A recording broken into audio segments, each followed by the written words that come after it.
Hello, everyone, and welcome back. My name is Amy Fulcher from Amy Fulcher Designs, and I'm going to be doing a Bible journaling page for you or with you right now. I am doing the voiceover because this original video was an hour long, over an hour long, and I think that is a little overwhelming to have for every single Bible journaling video. But let me know in the comments, do you prefer the whole drawn out video with me talking through it, usually also talking to people on live, or would you prefer something like this where you can see me doing the steps and me walking you through it over voiceover, and not having to sit through me trimming something for 10 minutes. I feel like it probably is best to do this, but hey, let me know and see. We'll see what you think. So the Bible verse that we are doing in this video is actually John 3:16 through 21. I was doing this on Good Friday on April 10th of last month, so 2020. And I really wanted something that was speaking to why Christ gave his life for us and why he died on the cross for us. And so I felt like that was a great verse to go back to. So it says here, John 3:16, "For God so loved the world that he gave his only Son, that whoever believes in him should not perish but have everlasting life." And 17, "For God did not send his Son into the world to condemn the world, but in order that the world might be saved through him." 18, "Whoever believes in him is not condemned, but whoever does not believe is condemned already, because he has not believed in the name of the only Son of God." Number 19, "And this is the judgment. The light has come into the world, and people love the darkness rather than the light, because their works were evil." 20, "For everyone who does wicked things hates the light and does not come into the light, lest his works should be exposed." 21, "But whoever does what is true comes to the light, so that it may be clearly seen that his works have been carried out in God." So that's the verses that we're focusing on. These are not truly meant to be a like a discipleship or a devotional of some sort with you guys. I do these on my own, the actual like Bible journaling part of it. I don't usually put those in the video. That's kind of just between me and God. I will explain some of it. Like I said, this one I did because of Good Friday, but I won't necessarily be going in depth. I don't know that my gift from God is being a teacher, although that is my day job, weirdly enough.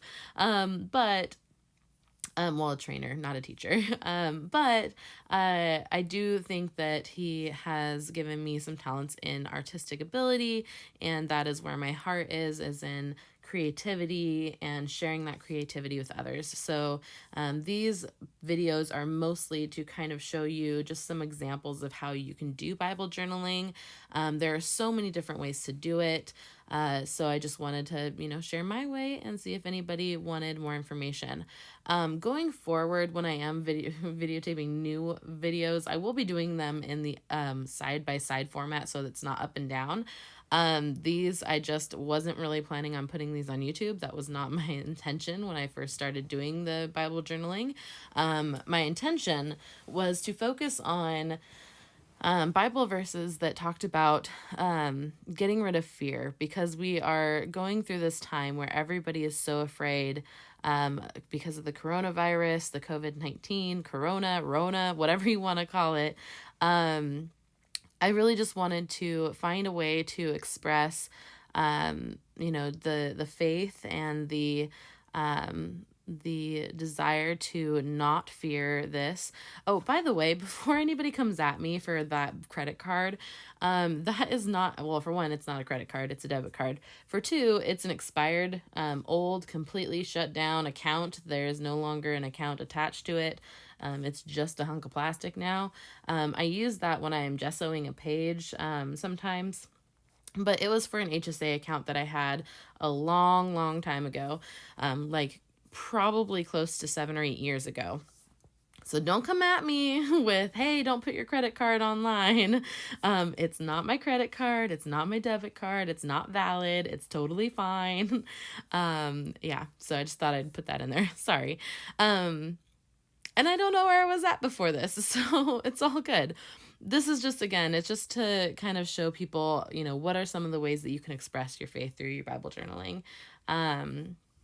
I personally am one who is totally okay with even covering some of my words in my Bible.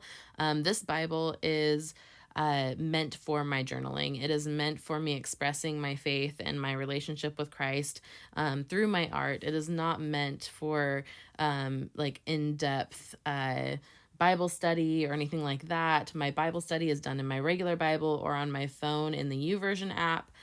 This one is specifically for expressing that in art form. That tape on the inside, so when you're putting something into your page, this is called a tip-in, I think is what most people call it. When you're doing that, you want to make sure you're taping both sides, because if you only tape one side, it could easily rip out. When you tape both sides, it really secures it down. What you're seeing me do here is I'm going to actually stamp out some of these words. Some of these words on this watercolor paper. I really like the texture of watercolor paper. That's why I'm using it. And I like the thickness. So I'm stamping those words onto that. And then I'm going to cut them out and put them in my book. In fact, you'll see I end up doing 2 whole versions of this, because at first I started thinking I wanted it to be really dark and really filled in. And then I decided that's not what I wanted, and that I wanted something a little more rugged, a little more messy, because, well, I'm not perfect. I'm not completely, perfectly filled in like these pictures were. I'm more rugged, and I pointed out that spot on the V and how I really liked it. And then I was like, oh yeah, I'm doing this. And as you can see here, I'm going in and I'm stamping everything, and I'm going to cut out and use those ones instead. I think that messy is just one of the ways that God has proven like he can use these messy things and make something beautiful. So so that's what I do, is I end up cutting that out and putting that in there. So some people don't want to cover their words of their Bible, and they feel that it is wrong to do so. I believe that again, this is my connection with God, and I think that he is completely fine with me creating something beautiful with his words. If you feel otherwise, I'm sorry that offends you, but this is, I guess, between me and God, so yeah, I'll continue to do it. So here I am cutting out those words really close. I want to make sure that they all have a decent amount around them, and that they're all very similar. I'm very for just saying that I think that, messy is beautiful. I'm also very OCD at times, and I want things perfect. So there's that. So this is me trying to get those words as closely to being centered in the cutouts as possible. I do have my faults. Perfection, or attempt at perfection, is one of them. So then we're going to kind of lay these out and see how we like them on the page. I absolutely love that floral paper. It is gorgeous. This is one of my favorite pages that I've done in this Bible. I absolutely love how it turned out. I think that the pinks and the greens, the tealish colors, they're all just very, they're very popular colors right now, but they're just something that I really love the contrast. I think that they just really go and complement each other really well, which makes sense because red and green are complementary colors, and pink and teal are versions of both of those colors. So the color wheel wins again. Go figure. So here I am trying to get my tacky glue to work. I don't always take the best care of my products, so occasionally they do get a little gummy. But I finally got it out, put it on here. You'll see later I actually taped this down because the tacky glue didn't stick super well to that washi tape. So I did go back and fix that later. But yeah, so just gonna finish. I think I eventually took off the cap and I'm just pulling it from the inside of the bottle. I just was like, nope, this isn't working. I'm just gonna do this. Um, and I think this is where I actually decided to take that tape off, because I decided that I didn't really like how thick it was. And you can see how I was contemplating it because I was tapping on the page and kind of going back and forth. So I'm going to be now choosing some colors to put on the inside underneath the page to kind of just give it more layers. And the cool thing, and I actually do believe I do it in this video, I love putting gesso on the page because it does actually make the watercolors react differently or look differently once they are done drying.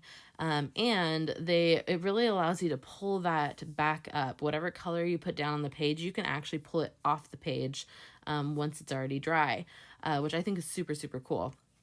So here I'm deciding which color I want. I decided on a teal color because it matches the tape. I'm actually putting the tape on my hand so that I can color match it while I have the tape on my hand. Again, I'm a little ridiculous sometimes. I know, it's okay. It is what it is. So yes, I mixed two colors together to get them as closely as possible to the color that I wanted.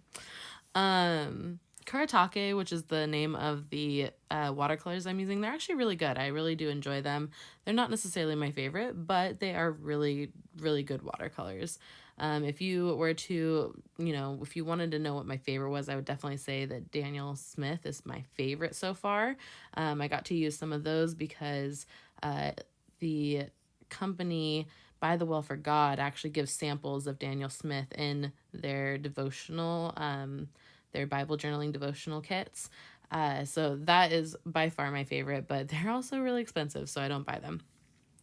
Here I am using my Ranger heat tool to go in and dry the page because I don't want to wait forever for it to dry. Yeah.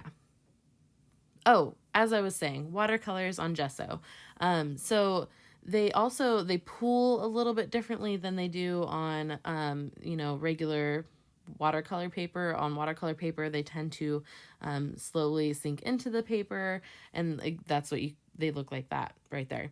On the gesso, they tend to pool and you get some really dark areas, and I just really like the effect it gives, honestly. I do watercoloring in a lot of my Bible pages, but I always use gesso so that it doesn't go through my page because I do not enjoy the blotches on the other side if I accidentally don't gesso a page. So here I am just cutting out some ink or some watercolor swatches that I put together to use as a background on my page. Again, more layering. At first I was like, ooh, here. And then I'm like, nope, don't like that. So I changed it around. And this is where I found out that unfortunately, slash fortunately, those are not sticking super well to that washi tape. So I will take care of that soon, but I took a sticker and I stuck it to that watercolor paper, and now I am cutting it out so that it can be better seen. These are transparent stickers, so sometimes transparent stickers, unfortunately, cannot be seen if you have a dark color in behind them. This way you can see that bright pink color, nice and beautiful. I also layer some washi tape on there. There's so many layers on here. It's kind of ridiculous, but I love the look it gives. So here I am just putting that on there with some sticky tape. I honestly don't remember the brand of sticky tape. I got it from Ben Franklin. Not that that helps anybody who doesn't live around here. I will try to see if I can get the name of that before I post this so I can put it in the description box. Unfortunately, these washi tapes, I cannot even tell you where I got them. I just don't know. And I think I mentioned earlier, Illustrated Faith is the Bible journaling company that I got like the stamps from. Actually, I don't think I mentioned it this time. I tried to do a voiceover on this already once, and so I think I said that last time, not this time. But the Bible journaling devotional that I got those stamps from, that is by Illustrated Faith. They're a really amazing Bible journaling company. Highly recommend them. I use them for their pens, for a lot of their devotional designs and things like that. Here you can see me lifting up that color from the passage that I wanted to really stand out, which again, I think is super cool that you can do that. I do end up putting more tape. I don't know if I did it in the video, but I do end up putting more tape along that edge of the tip-in on the inside so that it's more secure. I don't know that I did it while we were on camera. So yeah, I think it's almost done. It's kind of cute. I just pointed out that heart is showing through the cutout. I did not do that on purpose, but it was absolutely perfectly placed. And then I cut out love and put it on the part right there. More layering. Can't help myself. Da, da, da, da. With tape, because tape is what sticks to that washi tape the best. And yeah, here I am just probably fixing something up off of the camera, of course. But this is my Bible journaling page for Good Friday. So hope you enjoy. Hope it inspires you to go out and do your own Bible journaling and maybe use some of the different techniques that I did in this one. If you have any questions, feel free to comment, and hope you subscribe and join in on the fun here. Comment, like, all those things. Tap the bell and share. I'm actually giving away a Bible journal and some Bible journaling supplies. I will be doing the drawing on Memorial Day, which is Monday, May 25th. So be sure to share and get an entry into the drawing. I'll put the information in the description box below. Bye!